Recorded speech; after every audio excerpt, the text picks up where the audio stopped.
Allah Subhanahu wa taala. Kalau kita tidak berdoa, maka kita adalah orang yang sombong. Jangankan kita, Rasul sallallahu alaihi wasallam, Nabi Muhammad sallallahu alaihi wasallam selalu berdoa kepada Allah Subhanahu wa taala.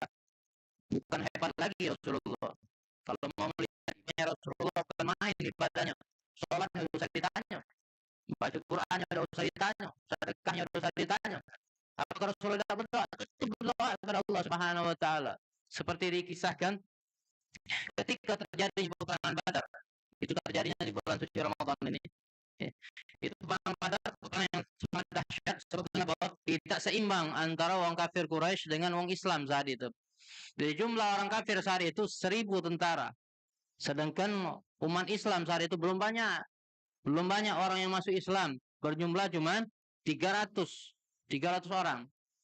Jadi secara logika 300 melawan 1.000 3 kali lipat. Ya. Secara logika tidak mungkin menang pasukan orang muslim melawan orang kafir. Tapi dengan berkat Rasulullah SAW berdoa kepada Allah Subhanahu wa taala agar peperangan ini dimenangkan oleh umat Islam, akhirnya dimenangkan oleh umat Islam. Bahkan di sela-sela peperangan itu, ketika sahabat Rasulullah SAW Sa'ad bin Abi Waqqas, dia berperang, patah pedang dia. Lalu diperintahkan oleh Rasulullah SAW, khudh, ambillah semacam kayu siwak. Secara logika, kayu melawan besi, menang yang mana? Pasti menang yang besi. Namun subhanallah, berkat doanya Rasulullah, yang ranting tadi menang menghadapi daripada besi dari pedang musuh-musuhnya Allah Subhanahu wa taala. Akhirnya peperangan Badar dimenangkan oleh umat Islam dengan berkat kekuatan powernya dari mana? Doanya Rasulullah sallallahu yang dirahmati oleh Allah Subhanahu wa taala.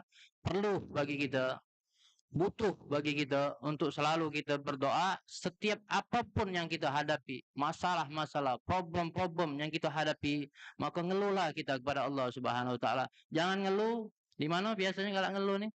Di HP, status WhatsApp, di IG-nya. Ya macam kalau budak-budak muda. Ya kalau budak yang orang tua-tua kita, yang budak muda ini ngeluh di status dia. Ngapalah aku seperti ini keadaan aku nih. Ngapa nak ngeluh di status itu? Apakah ada yang bakal menolong dia? Kalau dia nak ngeluh-ngeluhlah sama Allah Subhanahu wa taala. Keluhan dia akan didengar oleh Allah Subhanahu wa taala. Nah, yang harus kita perhatikan ketika kita berdoa kepada Allah Subhanahu wa taala, yang pertama, sebagaimana firman Allah Subhanahu wa taala, "Ud'u rabbakum tadarru'a wa khufya, innahu la yuhibbul mu'tidin." Yang pertama harus kita ingat Allah Subhanahu wa taala, maka Allah Subhanahu wa taala ngomong, doalah kalian kepada Tuhanmu, tapi dengan cara apa? Tadarru'a wa khufya. Apa makna tadarru'a? Yakni tazallala wa khada'a, merendahkan diri dia, menghinakan diri dia, menundukkan jiwa dia. Tadarru'a wa khufya, dan perlahan halus dia berdoa lembut kepada Allah Subhanahu wa taala. Jadi yang harus kita perhatikan ketika kita berdoa kepada Allah Subhanahu wa taala, tundukkan dulu jiwa kita. Hilangkan kekuatan kita tadi, hilangkan kepintaran kita tadi. Tunduk bahwasanya kita ni memang la haula wala quwata illa billah. Jangan ada ngerasa tinggi kita. Jangan ada rasa ego kita. Jangan ada kita merasakan bahwasanya kita ni memiliki ini, memiliki ini. Pasrahkan nian.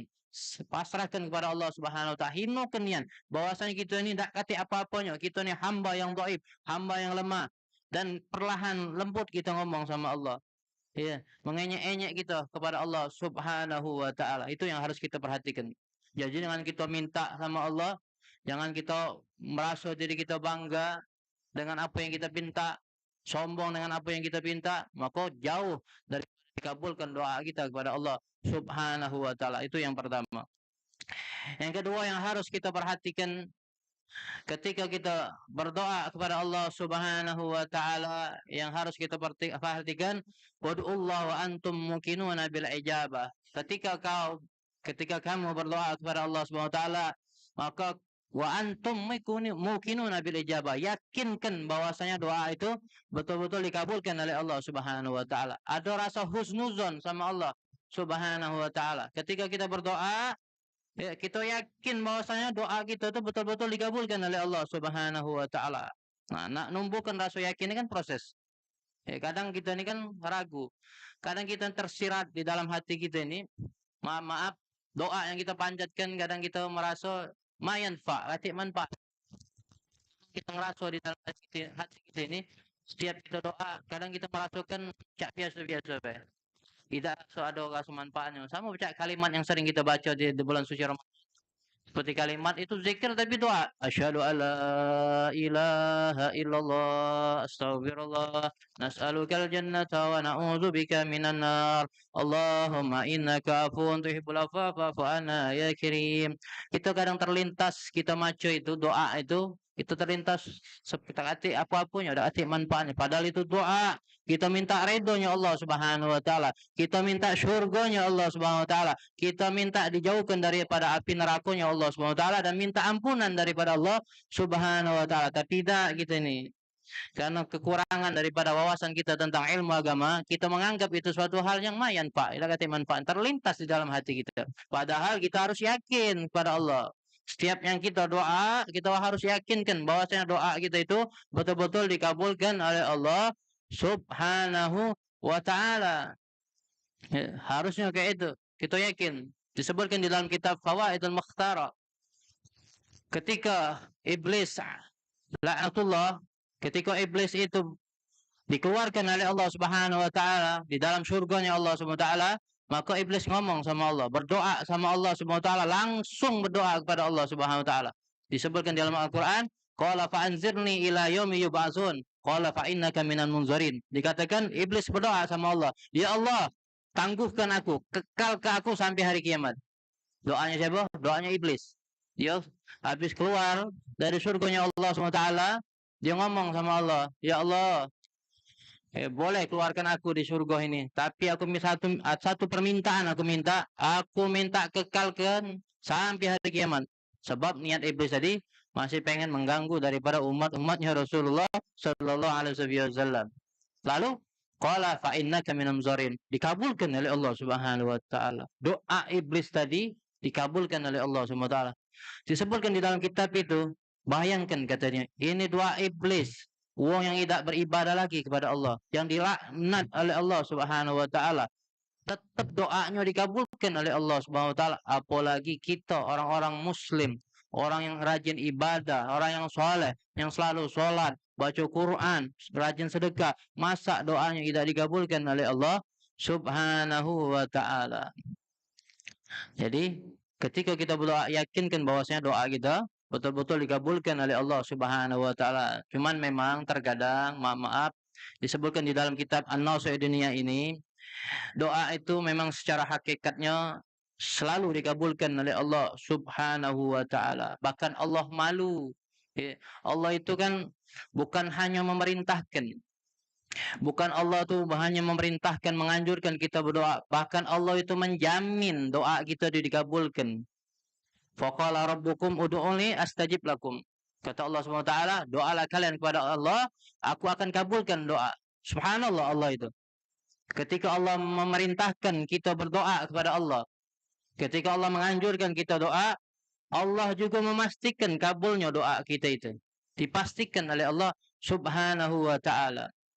Kalau manusia belum tentu. Ya, kalau kita minta sama manusia, ya, sekali mungkinlah kita minta tinju, 2 kali masihlah dapat dikit, berkurang dikit, 3 kali masih dapat. Tapi kalau sudah 4 kali nak minta lagi, belum tentu tinju lagi. Itu manusia. Tapi kalau Allah, setiap kali kita minta makin demen, makin banyak kita minta, maka Allah makin demen, makin senang sama kita. Nah, yang harus kita perhatikan, Allah itu senang ketika seorang yang dia mengangkat tangan. Allah malu kalau doa seorang hamba itu tidak dikabulkan oleh Allah Subhanahu wa taala. Namun kata beliau ini Al-Habib Abdullah bin Haddad, doa itu ada 3. Doa itu ada doa yang betul-betul cepat dikabulkan oleh Allah Subhanahu wa taala, namun ada tidak langsung dikabulkan oleh Allah Subhanahu wa taala.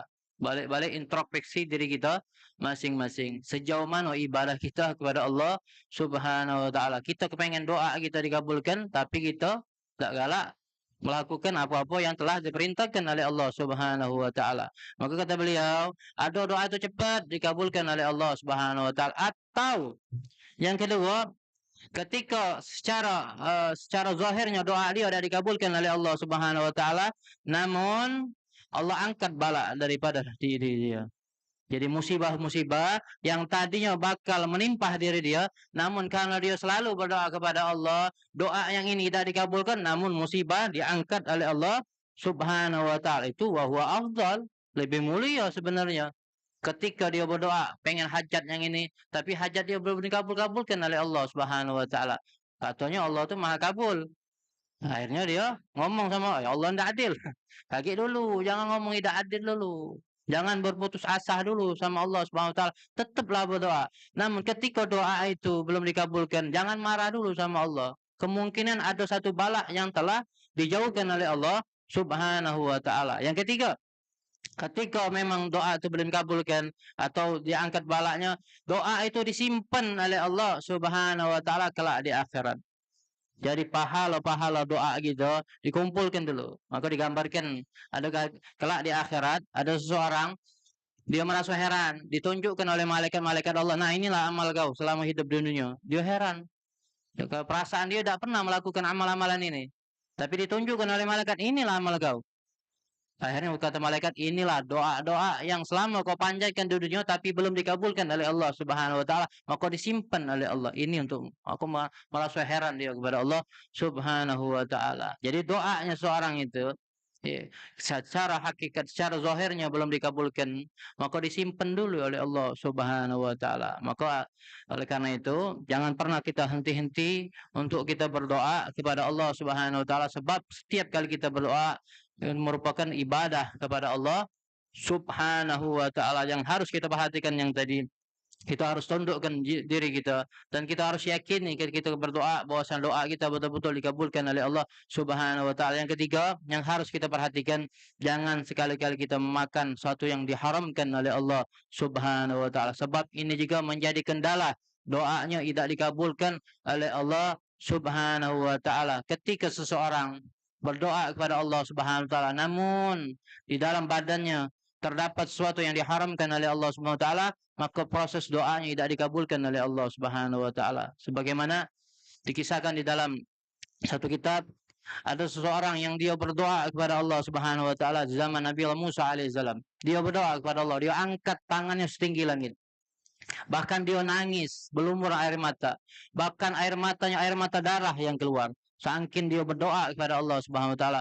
Lalu Allah SWT berfirman kepada Nabi Musa, "Wahai Nabi Musa, aku tidak kabulkan doa ini." Lalu heran Nabi Musa, "Kenapa ya Allah tidak dikabulkan? Dia sudah angkat tangan, dia sudah nangis, bahkan nangis darah, berlumuran darah."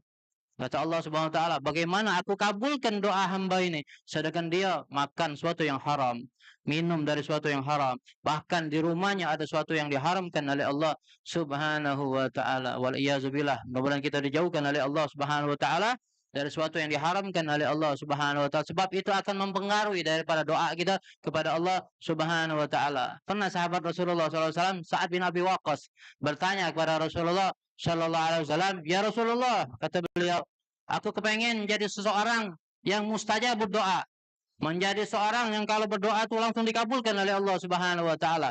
Maka apa yang dijawab oleh Rasulullah SAW? Kita perhatikan jawaban Rasulullah ini. Kata Rasulullah, "Aktib ma'aka fakun mustajab doa." Kita perhatikan jawaban Rasulullah. Ketika kau kepengen menjadi seorang yang dikabulkan doa, bersihkan makananmu, kata Rasulullah SAW. Bersihkan, sucikan makananmu, fakun mustajabu doa. Maka kau akan menjadi seseorang yang ketika kau berdoa langsung dikabulkan oleh Allah Subhanahu wa ta'ala. Maka itulah yang harus kita perhatikan, Bapak, Ibu-ibu yang dirahmati oleh Allah Subhanahu wa ta'ala. InsyaAllah mudah-mudahan apa yang kami sampaikan pada sore hari ini akan bermanfaat bagi kita semua. Terakhir, ada di dalam kalimat dikatakan doa tanpa usaha itu adalah bohong, namun usaha tanpa doa itu adalah sombong. Jadi tetaplah kita berdoa, tetaplah kita berusaha kepada Allah Subhanahu wa taala. Insyaallah mudah-mudahan kita berdoa kepada Allah Subhanahu wa taala agar Allah selalu memberikan taufik, hidayah, kekuatan bagi kita semua, dipanjangkan usia kita. Mudah-mudahan dengan panjangan usia kita dalam keadaan sehat walafiat, tetap kita kembali dapat beribadah kepada Allah Subhanahu wa taala, memperbaiki kualitas ibadah kita kepada Allah Subhanahu wa taala. Mudah-mudahan selama kita di bulan suci Ramadan ini, mudah-mudahan amaliyah kita, sholatnya kita, tadarusnya kita, zikirnya kita, mudah-mudahan diterima oleh Allah Subhanahu wa taala. Mudah-mudahan segala hajat-hajat, segala niat-niat kita mudah-mudahan dikabulkan oleh Allah Subhanahu wa taala, dan puasa kita betul-betul menjadi seorang yang betul-betul dianggap oleh Allah Subhanahu wa taala sebagai hamba Allah yang bertakwa kepada Allah Subhanahu wa taala. Amin ya rabbal alamin. Inilah yang dapat kami sampaikan. Kepada Allah kami mohon ampun, kepada hadirin kami mohon maaf. Wabillahi taufiq hidayah. Assalamualaikum warahmatullahi taala wabarakatuh. Waalaikumsalam warahmatullahi wabarakatuh. Terima kasih kepada Ustadz yang telah menyampaikan ceramahnya. Selanjutnya kami berikan kesempatan pada para jemaah yang ingin bertanya dengan mengangkat tangan dan menuju mikrofon yang telah disediakan. Silakan. Assalamualaikum warahmatullahi wabarakatuh. Saya ingin bertanya, apabila kita berdoa, seandainya kita sudah nazar atau berjanji akan suatu permasalahan, misalnya kepada Allah, kemudian apakah boleh kita berdoa, ya Allah, sebagaimana janjiku saya telah melaksanakan apa yang telah saya nazarkan, apakah boleh kita berdoa lagi, kita ingatkan lagi seperti itu kepada Allah? Terima kasih. Assalamualaikum warahmatullahi wabarakatuh. Assalamualaikum.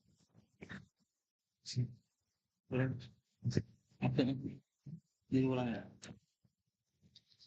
Maksudnya jadi ketika kita bernazar, dan bolehkah kita berdoa?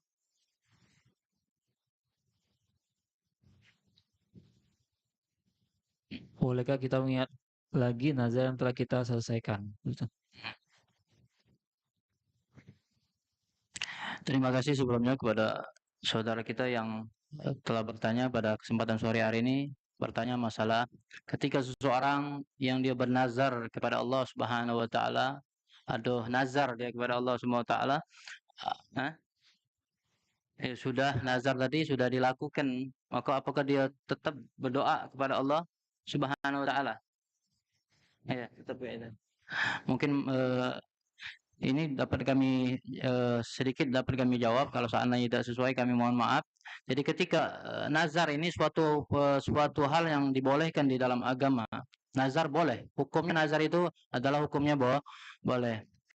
Namun ada para ulama juga menganjurkan kepada kita, kalau memang kita tidak butuh yang namanya nazar, maka kita jangan nazar. Sebab yang namanya nazar, gambaran seperti ini.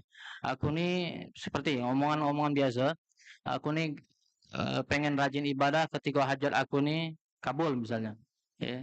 Aku pengen misalnya haji atau umroh ketika anak aku ini misalnya sehat walafiat, misal gambarannya seperti itu. Kalau kita nazar seperti itu boleh tak? Boleh. Tapi sama be mengancam Allah. Kenapa nak laku ke be? Kalau kita nak haji be gitu tuh. Kenapa nak langsung nak ngancam kita sama Allah SWT? Walaupun nazar itu boleh. Iya. Aku nih nak sholat, nak tahajud setiap malam. Kalau aku nih diberikan rezeki Allah macam ini. Boleh baik. Cuman ngapa nak ngancam sama Allah SWT? Ngapa nak ada embel-embelan istilah gitu. Jadi istilahnya itu boleh kita menazar kepada Allah SWT. Bagus kalau memang seandainya kita menazar, hajat kita dikabulkan oleh Allah SWT, kita tunaikan nazar kita, selesaikan nazar kita. Setelah itu selesai. Namun kalau kita masih tetap nak kembali kita berdoa kepada Allah SWT, tetap boleh, tidak jadi masalah. Mungkin itu jawaban dari kami. Mohon maaf kalau seandainya tidak sesuai. Baik, mungkin ada satu lagi pertanyaan sebelah sini.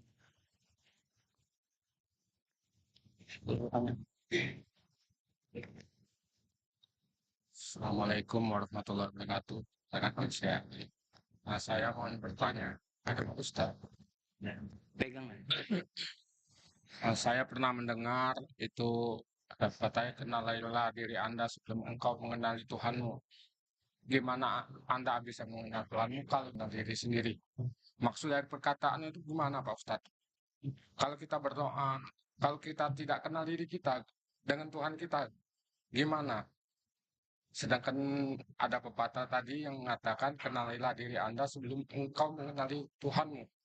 Hmm. Gimana Anda bisa mengenal Tuhanmu kalau Anda tidak bisa mengenal diri Anda sendiri? Maksudnya gimana Pak Ustadz? Terima kasih. Assalamualaikum warahmatullahi wabarakatuh. Assalamualaikum warahmatullahi wabarakatuh. Baik, ada satu pertanyaan lagi dari saudara kita yang beliau menanyakan bahwasanya ketika seorang ada istilahnya bagaimana kalian bisa mengenal Allah sedangkan kalian belum mengenal diri kamu masing-masing, dan bagaimana dia ingin berdoa kepada Allah Subhanahu wa taala sedangkan dia belum kenal kepada Allah Subhanahu wa taala. Jadi terkait masalah daripada kalimat bagaimana kalian mengenal Allah namun kalian sendiri belum mengenal kepada diri kalian masing-masing. Tentunya itulah kita di dalam Islam ini kita dianjurkan oleh Rasulullah SAW untuk selalu kita menimbah ilmu. Salah satu menimba ilmu itu hikmahnya agar kita merasa tahu bagaimana kebesaran Allah Subhanahu wa taala. Bagaimana kebesaran Allah Subhanahu wa taala? Semakin bertambah ilmu kita, maka kita akan semakin kenal kepada Allah Subhanahu wa taala. Semakin banyak seseorang ilmunya, bahkan semakin dia bertambah wawasan dia tentang Allah Subhanahu wa taala, dan semakin dia kenal kepada Allah, semakin kenal terhadap diri dia. Kalau dia tahu bahwasanya Allah itu Maha Kuasa, Maha segala-galanya, Maha memberi kekuatan, berarti dia itu sebaliknya. Berarti dia adalah orang yang lemah. Berarti dia adalah orang yang la haula wala quwata illa billah. Jadi untuk mengenalkan diri kita, maka kita harus senantiasa menimbah ilmu terus, kita tambah lagi, tambah wawasan kita. Semakin kita menambah wawasan kita, akan secara otomatis kita mengenal Allah, dan secara otomatis juga kita akan tahu kadar diri kita ini di hadapan Allah Subhanahu wa taala. Bagaimana kita bisa mengenal Allah? Bagaimana kita tahu kadar diri kita kalau kita tidak belajar misalnya? Maaf, kita tidak pernah hadir di majlis taklim. Maaf, tidak pernah kita menuntut ilmunya Allah Subhanahu wa taala. Bagaimana kita nak kenal diri kita? Bagaimana kita nak kenal Allah Subhanahu wa taala? Dan menyangkut masalah doa, tetaplah kita berdoa kepada Allah Subhanahu wa taala. Jangan kita merasa, aku ni belum kenal sama Allah, jadi aku ni tidak usah berdoa." Iya, jangan. Kita tetap berdoa kepada Allah Subhanahu wa taala. Kan doa tadi, doa wal ibadah. Doa itu merupakan ibadah kita kepada Allah Subhanahu wa taala. Maka kita berdoa, "Ya Allah, tuntunlah aku ni selama hidup dunia ni agar aku kenal kepada Engkau ya Allah. Agar aku merasakan bagaimana." Kita ni kepengen ibadah kita ni pengen mendapatkan kedudukan, merasakan lezat, nikmat di dalam ibadah. Nah, itu kita belum dapat kita. Kita berusaha berdoa sama Allah, kita kepengen setiap sholat yang kita lakukan, tadarus yang kita bacakan, atau ibadah-ibadah yang lain yang kita lakukan, kita kepengen kita merasakan lezat nikmat di dalam kita melakukan ibadah tersebut. Nah, bagaimana pengen melakukan lezat nikmat tersebut? Ketika kita kenal kepada Allah Subhanahu wa taala. Ketika tahu kita bagaimana kedudukan Allah itu. Bagaimana kehebatan Allah itu. Ketika kita tahu itu, maka secara otomatis mau tak mau kita akan merasakan takjub dengan ciptaan-ciptaan Allah Subhanahu wa taala. Kita mengenal Allah itu dengan ciptaan-ciptaan ini sudah luar biasa kita. Mengenal Allah itu tidak usah jauh-jauh gitu. Di badan kita ini sudah luar biasa, tidak terbayangkan. Di anggota badan kita ini, contohnya rambut kita. Rambut ini kan tumbuhnya cepat dibanding alis kita. Coba kalau alis ini tumbuhnya sama pucak rambut, alangkah sibuknya kita. Nak motong terus kita. Nak motong terus. Itu dengan anggota badan kita sudah kita tahu kekuasaan Allah, hebatnya Allah Subhanahu wa taala. Belum yang lain, itu masih masalah sedikit kita bahas. Belum masalah-masalah yang lain.